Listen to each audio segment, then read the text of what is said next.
Hello everyone, good morning. তোমাদের সকলকে স্বাগত মনিকা ডেলি ব্লগে। তোমরা ব্লগটি দেখতে থাকো, আশা করি তোমাদের খুব ভালো লাগবে। দেখো এখন বাজে সকাল 8:30। এখন থেকে ব্লগটা শুরু করলাম। আর আমি যাচ্ছি এখন বাজার করতে। বাজার করতে যখন বেরোবো তখন দেখছি ঝিরঝির করে বৃষ্টি পড়ছে। তা সকালে টিফিনটা করেই নিলাম। তা বাজার করতে যাওয়ার আগে এখানে পরোটা আছে আর ডিমের অমলেট আছে। সকালবেলা টিফিন করেছিলাম পরোটা আর ডিমের অমলেট, তার টিফিনটা করে নিলাম। এই দেখো এখন রেডি হয়ে গেলাম, বাজার করতে যাব, তাই দাঁড়িয়ে আছি। আর বেরিয়েও পড়েছি বাজার করতে।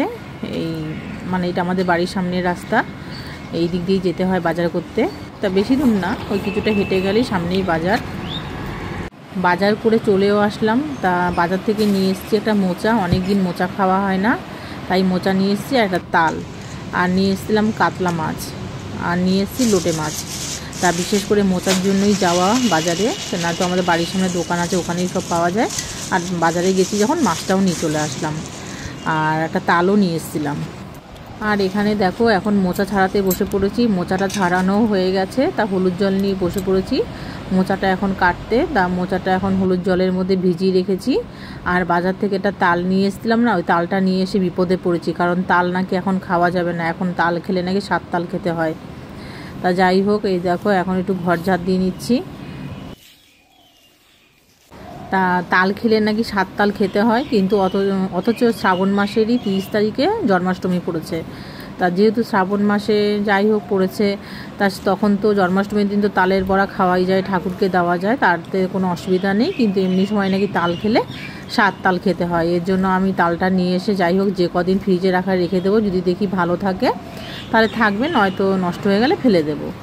আর রেখে দিয়েছি যে দেখি 30 তারিখ পর্যন্ত ভালো যায় কিনা, কেননা তালটা একটু শক্তই ছিল। যাই হোক, তোমাদের সাথে কথা বলতে বলতে আমার ঘর ঝাড় দেওয়া হয়ে গেছে। এদের ঘরগুলো ঝাড় দিয়ে নিলাম। তারপরে তো ভীষণ রোদ উঠেছিল, জামা কাপড়গুলো শুকিয়ে গেছে। এখানে বাইরে বারান্দায় সোফার মধ্যে জামা কাপড়গুলো সবই ভাঁজ করে নিলাম। সোমবার দিন এখনো সিদ্ধ হয়েছে, ফুটছে, নামিয়ে নেবো এখন। সোমবার দেবো, আম দিয়ে টক ডাল বানাবো, গাছের আম। আর এখানে দেখো মোচা সিদ্ধ দিয়েছি, এই দেখো এখানে ছোলাও দিয়ে দিয়েছি, ছোলা। আর এই কড়াইটা লোহার কড়াই, তাই জন্য একটু এরকম দেখতে। সবসময় রান্না করি না, ওই বড়া ভাজলে আর কিছু সিদ্ধ করলে তখন এই কড়াইটা ব্যবহার করি। আর এখানে দেখো ডালটা হচ্ছে, এটা হলে গাছের আম, একটু হলুদ হলুদ হয়ে গেছে আমটা, কিন্তু ভীষণ টক, ভালো টক হবে ডালটা।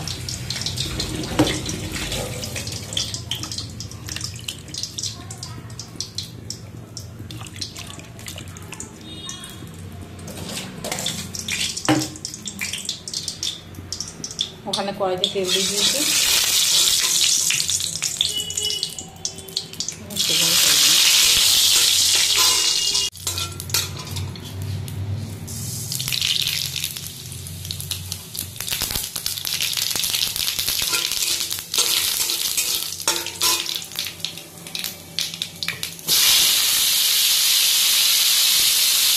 আমটা ডালে দিতে ভুলে গেছিলাম, তাই জন্য দিয়ে দিলাম। ডালে আগে দিলে না সিদ্ধ হয়ে যেত, তাই জন্য হালকা একটুখানি তেলের ভিতরে ডালটা এখন দিয়ে দেবো।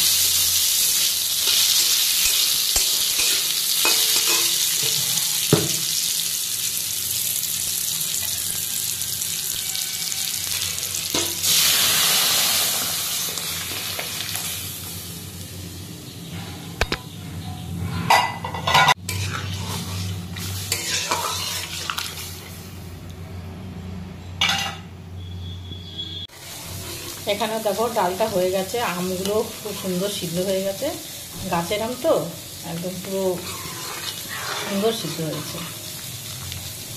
নামিয়ে নেবো টক ডালটা।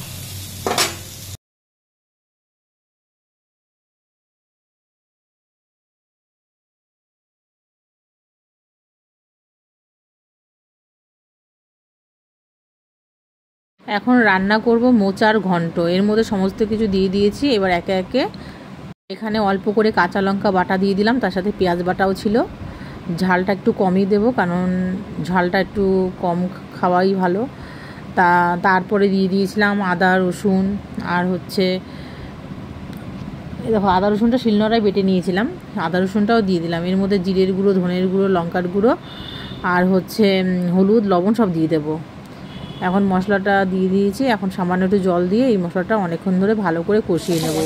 আর এখানে দেখো মোচাটা সিদ্ধ করে রেখে দিয়েছি, মশলাটা কষানো হয়ে গেছে, মোচাগুলো সব দিয়ে দিলাম।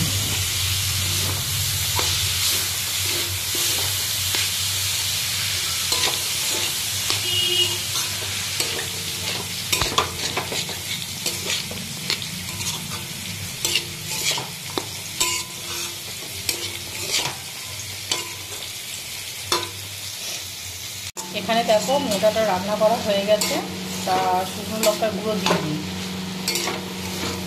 তাই ভাবছি একটু নামিয়ে নিয়ে তারপরে শুকনো লঙ্কার গুঁড়ো একটুখানি দেবো, কেননা বেশি ঝাল হলে আবার খেতে পারে না।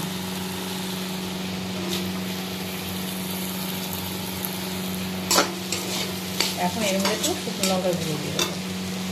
এখানে দেখো লোহার কড়াইটার মধ্যে সে আলু, তারপরে মোচার আলু স্টক ভেজেছিলাম, তেল ছিল, তা এর মধ্যে সয়াবিন তরকারি বসিয়ে দিয়েছি, কারণ তেলটা নামাইনি এই কড়াইটার মধ্যেই। এই দেখো, আর এখানে দেখো মোচাটা রান্না করা হয়ে গেছে। এখানে একটু ঝাল কম আছে আর তেল কম আছে, আর এটা একটু আলাদা করেছি কারণ একজন ঝাল খেতে পারে না, তাই জন্য আলাদা তুলে নিয়ে তারপর একটুখানি ঝাল দিয়েছিলাম।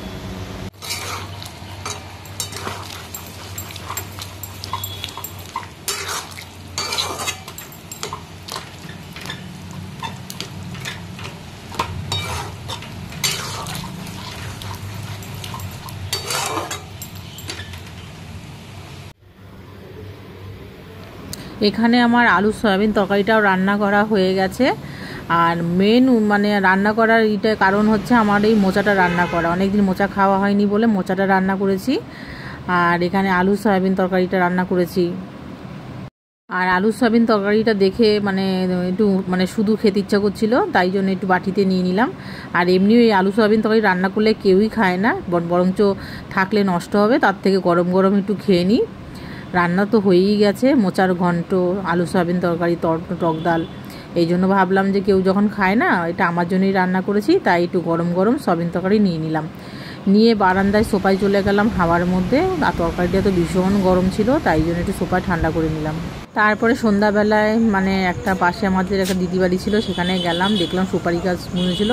সুপারি গাছগুলো অনেক বড় বড় হয়ে গেছে। তারপরে আসার সময় দিদি ভাইয়ের ঘরেও গেছিলাম। তা মাছের দেখো অ্যাকোরিয়ামটা মানে আগে যেরকম ছিল তা চেঞ্জ করা হয়েছে পুরোটাই। তা অনেক বড় এখন মাছের অ্যাকোরিয়ামটা বিশাল বড় হয়েছে। তা গাছগুলো ভীষণ বড় বড় হয়ে গেছে, দেখো একদম মানে উপরে মাথায় ঠেকে গেছে। তা মাছগুলো দেখে মানে মানে একটু বড় হয়েছে। তা আমি যখন গিয়েছিলাম তখন একটু ভিডিও করে নিয়েছিলাম। আর মাছগুলো দেখো কত সুন্দর। আর মাছের অ্যাকোরিয়ামের যে ভেতরে যে গাছগুলো, ওই গাছগুলো পুরো একদম অরিজিনাল গাছ, মানে গাছগুলো এত বাড়ে, মানে ভীষণ বাড়ে। গাছগুলো দেখো কত সুন্দর মানে বড় হয়েছে। ওগুলো আবার কাটবে, ছোট করবে। তা দিদিভাইয়ের ঘরে অনেকক্ষণ বসেছিলাম, তারপরে ঘরে চলে আসলাম। এই দেখো আজকে হচ্ছে বৃহস্পতিবার, তা পুজো দিতে চলে এসেছি। আজকে সেই রকম বেশি কিছু ফুল পাইনি, এখানে কটা নীলকণ্ঠ, একটা জবা আর কতগুলো টগর ফুল আছে। আর কালকে একটা আমের পল্লব ছিঁড়ে রেখেছিলাম। আর এখানে দেখো ঠাকুরের বাসনগুলো সব মেজে রেখেছি। চলো এখন ঠাকুর পুজো দিয়ে নিই, তারপর আবার তোমাদের সাথে দেখা হচ্ছে। কৃষ্ণ হরে কৃষ্ণ হরে কৃষ্ণ হরে কৃষ্ণ হরে কৃষ্ণ হরে কৃষ্ণ হরে কৃষ্ণ হরে হরে হরে রাম হরে রাম হরে রাম হরে হরে হরে কৃষ্ণ হরে কৃষ্ণ হরে কৃষ্ণ হরে হরে কৃষ্ণ হরে কৃষ্ণ হরে কৃষ্ণ হরে হরে হরে রাম হরে রাম হরে রাম হরে রাম হরে কৃষ্ণ হরে কৃষ্ণ হরে কৃষ্ণ কৃষ্ণ হরে রাম হরে রাম হরে রাম। পুজো দিতে দিতে ভাবলাম ভিডিওটা শেষ করি। আর তোমাদের ভিডিওটা কেমন লাগলো অবশ্যই কমেন্ট করে জানিও। আর তোমাদের যদি ভিডিওটা ভালো লাগে তাহলে সাবস্ক্রাইব করে দিও। টাটা, দেখা হচ্ছে নেক্সট ব্লগে।